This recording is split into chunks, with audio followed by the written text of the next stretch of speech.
बहुत समय पहले की बात है। एक राजा और रानी के महल के पास एक गरीब दंपत्ति रहते थे।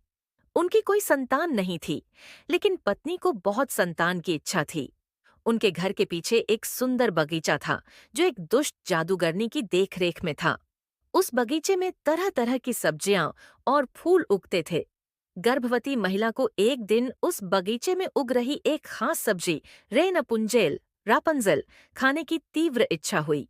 पति ने उसकी इच्छा पूरी करने के लिए दीवार फांदी और बगीचे से रेनपुंजेल तोड़ लाया। लेकिन अगली बार वह पकड़ा गया। जादूगरनी ने उसे छोड़ा, लेकिन बदले में उसके होने वाले बच्चे को मांग लिया। बच्ची के जन्म के बाद वह उसे ले गई और उसका नाम रेयन पुंजेल रखा। जादूगरनी ने रेयन पुंजेल को एक ऊंचे टॉवर में बंद कर दिया, जिसकी कोई सीढ़ी या दरवाजा नहीं था।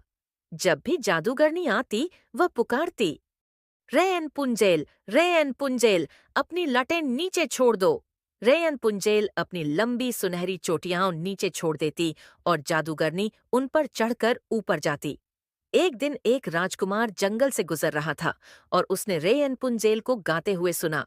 उसकी आवाज बहुत मधुर थी। राजकुमार ने जादूगरनी को टॉवर में चढ़ते देखा और उसके शब्द याद कर लिए।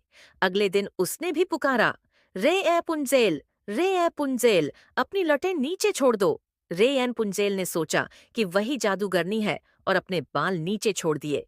जब राजकुमार ऊपर पहुंचा, वे दोनों मिले और धीरे धीरे एक दूसरे से प्रेम करने लगे। वे भागने की योजना बनाने लगे, लेकिन एक दिन जादूगरनी को पता आया तो जादूगरनी ने उसे नीचे गिरा दिया।